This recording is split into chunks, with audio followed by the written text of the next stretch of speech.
Hello, I welcome you all in the lecture series of memory.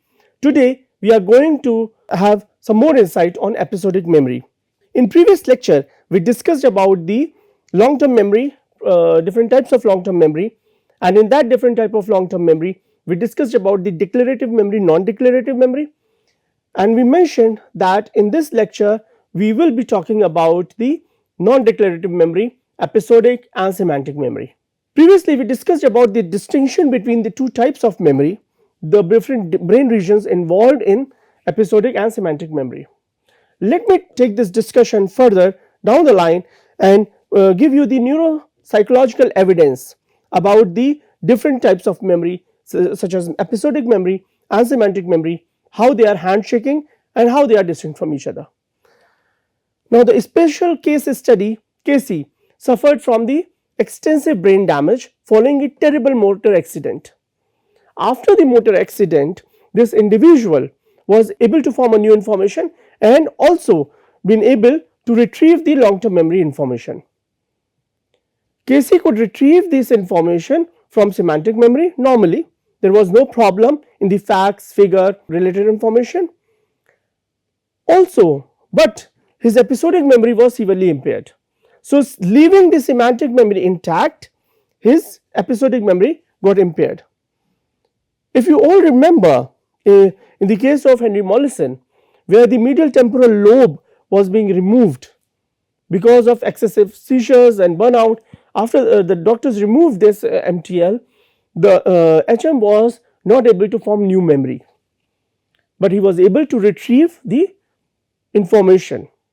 He was having some semantic information before the surgery, but then later the formation was little challenging. Episodic memory was intact, so he was able to retrieve the information. While the Casey case was little distinct, he was not able to retrieve personal information, episodic information. He could not remember any details of his life at all. This was very unique problem where a person was unable to retrieve any information related to his or her personal life. He was even could not form new episodic memories, which means that the formation of new memory was also being compromised in him.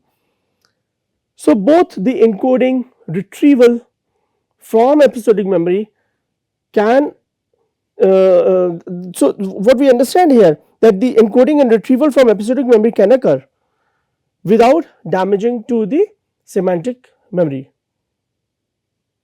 So, this encoding and storage was happening for the semantic memory, leaving the episodic memory impaired. These patients point to the important neurological difference between the semantic and episodic memory, that the two types of memory are very distinct. The two types of memory are very unique in its nature. The understanding of such the difference between the semantic memory and episodic memory can be understood with neuroimaging studies. Several neuroimaging studies till date we are having, which provide us a deeper insight, the involvement of different brain regions for the episodic memory and semantic memory. What we understand is that the coordination, integration of different brain regions are responsible for the formation, for the encoding, storage and retrieval for the episodic as well as the semantic memory. The study done by Prince and the colleagues found different brain regions were active during the retrieval from different system. When we are talking about the retrieval from different system, then we are specifically trying to address the episodic memory and the semantic memory. What they reported is that the hippocampus seems to be involved in the episodic encoding. Once you have formed a memory, once this personal event has been encoded and stored, at the time of retrieval, the retrieval time could be after 1 year, could be after 2 years, could be after 10 years or more than 10 years, then hippocampus shows an activation. So, hippocampus is the site for the episodic memory at the time of encoding and retrieval both. The posterior region of the temporal cortex was more associated with the semantic memory. So, temporal region is involving for the semanticity. So, there were different brain regions for the episodic encoding and semantic retrieval are there, and their role plays a major role. In previous lecture we even discussed about it. The right prefrontal cortex is involved in the episodic memory, while the left prefrontal cortex is involved in the semantic memory. So, the distinction between the different brain regions are playing a crucial role in the episodic and semantic memory. These different brain regions are coordinating with each other and having dense projection with each other. It is noteworthy here when we are talking about the left prefrontal cortex activation for the semantic memory, right prefrontal cortical activation for the episodic memory. This does not rule out the fact that right prefrontal cortex for the semantic memory is also showing an activation. The threshold is not as high as left prefrontal cortex. Similarly, left prefrontal cortex is also showing an activation at the time of episodic encoding or episodic information retrieval, but the threshold is not as high as the right prefrontal cortex. This suggests that both regions are showing an activation. However, the preference is there. For episodic memory, the preference is in the right prefrontal. For the semantic memory, the preference is the left prefrontal. But both these regions shows an activation. So, for the semantic retrieval, posterior part of the left prefrontal lobe is there, and for the episodic encoding, anterior part of the left prefrontal lobe is there. So, the activation is there, however, the threshold is different in nature. When we talked about the memory processes, if you remember, initially we have seen this slide, discussed this memory process in detail earlier also, that there is an encoding process where you are trying to code the incoming information into memory. This encoding, so understand one thing, the incoming sensory information cannot be processed by the brain. The brain needs the neural information. This neural transformation we are calling it as transduction. So, once the neural information is there, then only this information gets encoded. After the encoding, the information goes for the storage. Not all information which you have encoded will be stored. Based on the preference, based on the choices, based on the selection, based on the optimization, based on the cognitive load, storage will happen. Once the encoding and storage is done, then the recovery from the memory, recovery from the long term memory will happen. Now, this retrieval we have discussed in detail does not mean that entire information will be retrieved. Entire information can be retrieved from your long term memory. Even when you are accessing the information, what percentage of information we can access, that itself is very inconclusive. Studies have shown and also have affirmed that 100% accessibility may not be possible. Now, when we talk about the encoding, the type of memory codes could be acoustic, visual, semantic in nature. Now, remember one thing, here we are talking about the acoustic, the sound related information, visual, related to visual information, what you can see. But types of memory code could also be related to other type of sensory information, such as tactile information, where the blind individuals try to register the information based on their tactile perception.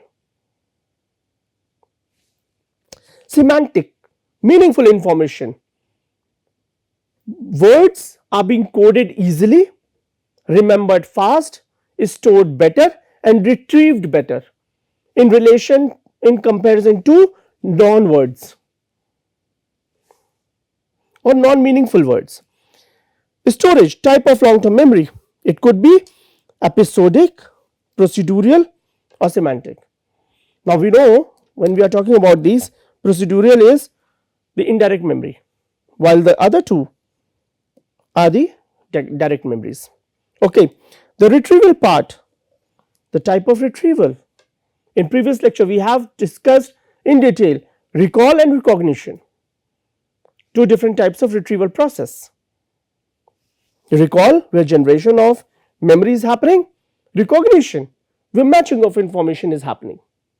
So when we talk about the memory processes, encoding, storage, retrieval, we have to also discuss about the levels of processing. And when we are talking about the level of processing, we have to discuss in detail the type of learning. Craig and Lockhart in 1972 proposed that there is an incidental learning. Incidental learning refers to when an individual is encoding information not by actively trying to remember the event, but it is being registered or it is being learned as a byproduct of perceiving and understanding the world. So here the individual is not putting an effort to learn, but based on the incoming sensory information, providing meaning to it, doing the categorization to understand the surrounding, this is an incidental learning. Indirect learning, incidentally it happens, there is no active effort an individual is putting here to learn. Then there is an intentional learning. So if we talk about the incidental learning, let me give you an example of classroom. In a classroom where we do not put an active effort in understanding many things, the class rule or classroom rules, the body language of the teacher, how the teaching is being conducted, all those things can be incidental learning from kindergarten till you graduate. Intentional learning, people actively engage in learning information because they know that this memory, this consolidation of experience is going to be tested in future. So when you are studying for your examination, when you enter into class standard second, you start studying from day one because you know that there is going to be a sessional, there is going to be a midterm examination and then there is going to be an end term examination. So you are studying it with an intention that this knowledge which I am acquiring, this consolidation of experience which I am doing it is going to be tested later. Then another aspect to processing is the maintenance process. Whatever information you have acquired, you repeat over and over, rehearsal. And if you remember, we have been talking about rehearsal on certain instances. At several instances we have been discussing this rehearsal. When we were talking about when the information is moving from sensory memory to short term memory, which we also referred it as working memory, later moved to LTM. Here rehearsal, when we are doing more and more rehearsal, information is getting more and more robust. So repeating over and over learning,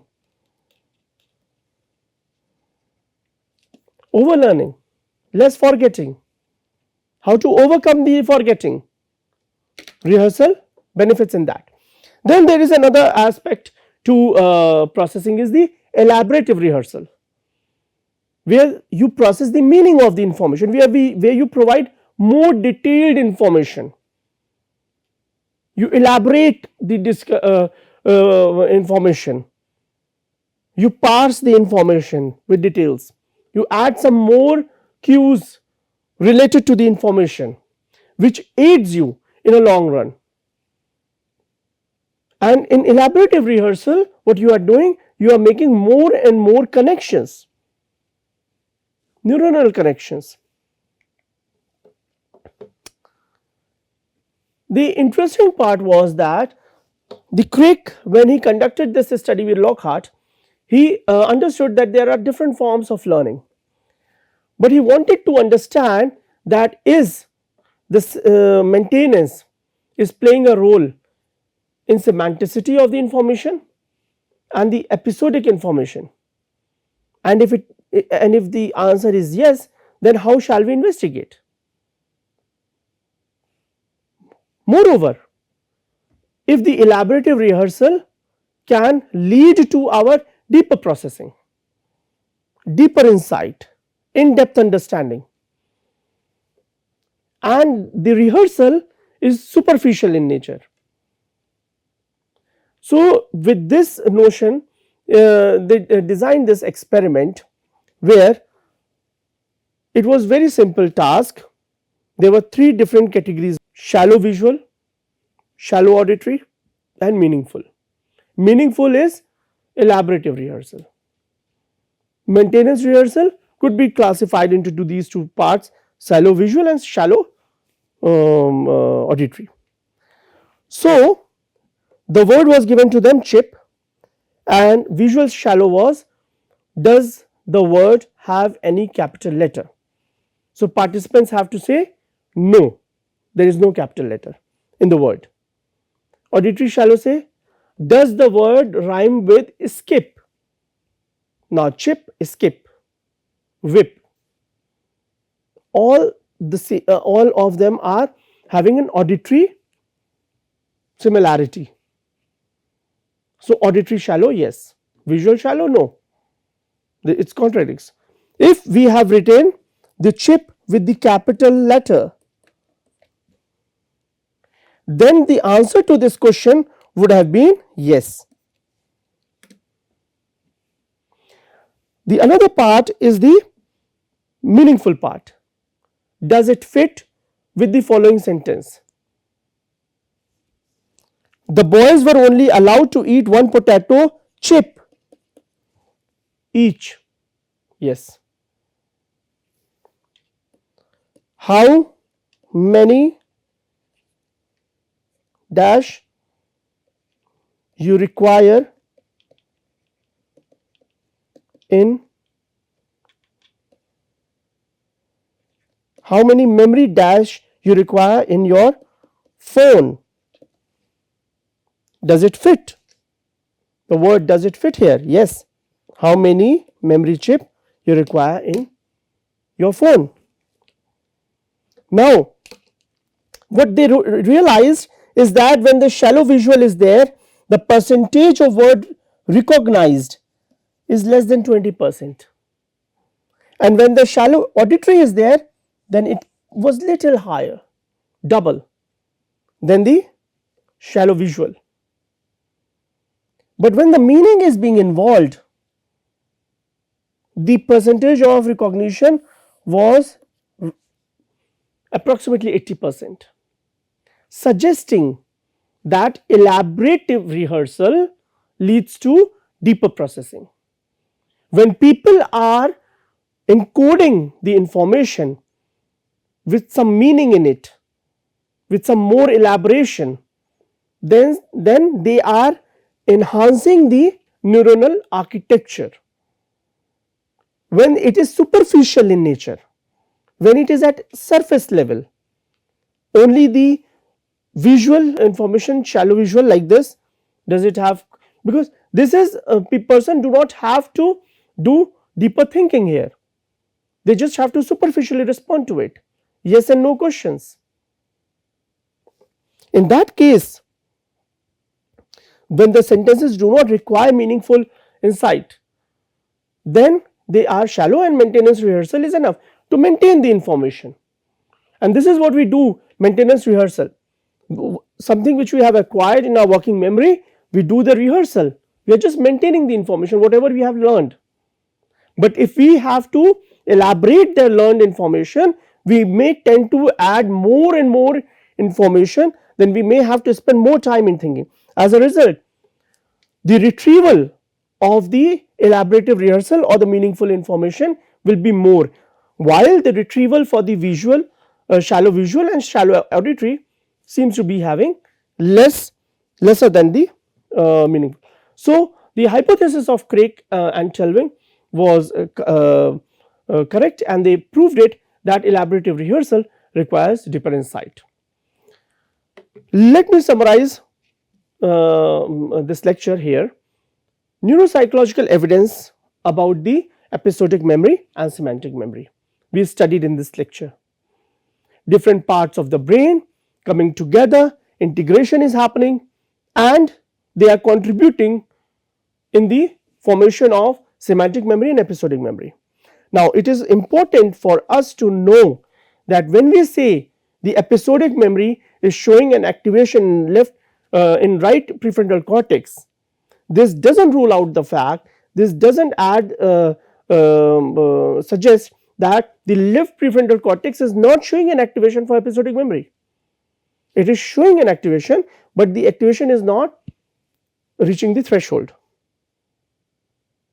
Similarly, semantic memory is showing an activation of the left hemisphere, but not the right prefrontal cortex. Okay. Neuroimaging studies suggested posterior parietal cortex,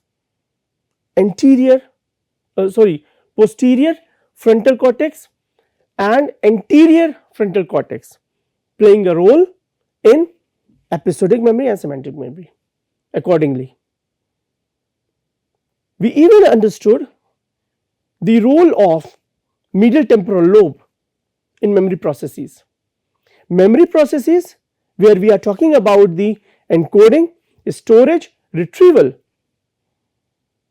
Here we are also further down the line discussing about the maintenance rehearsal, elaborative rehearsal, incidental learning, intentional learning, and these processes help us in building the episodic and semantic memory information. Let me close this lecture here. In further lecture, we are going to study some more concepts and ideas related to episodic and semantic memory. Thank you.